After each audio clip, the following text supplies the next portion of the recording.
I want y'all to study something a little more. Mood disorder. With my mood disorder, when it would come, I didn't know what to do. And a lot of times, all the time, it would put me in a real funky, bad mood. And I couldn't explain that to her.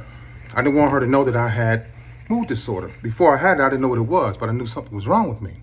And then when they identified it, I was like, oh, so I had to work on it. But the mood disorder I've ruined holidays, I've ruined birthdays, I probably ruined funerals with my mood disorder, because I would go in there like not crying, not being emotional at all.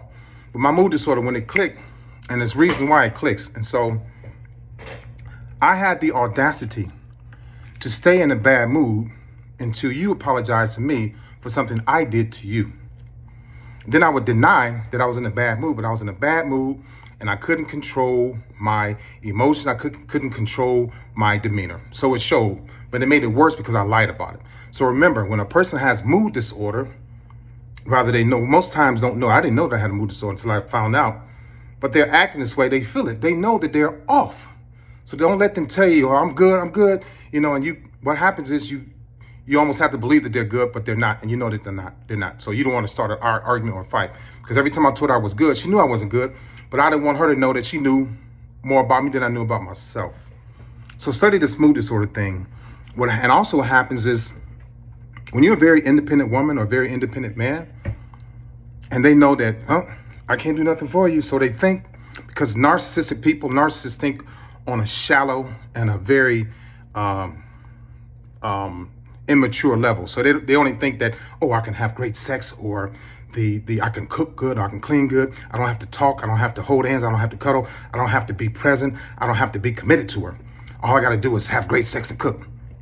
And they think that that's all they can do, or all they have to do to keep you. And so when you're a very independent man or woman and you don't need them, that mood disorder kicks in. They don't like independent people because you make them feel inept. You make them feel insignificant, right? And a lot of times, I'm going to close on this. A lot of times you hear them say, oh, you know what, baby? It's not you, it's me.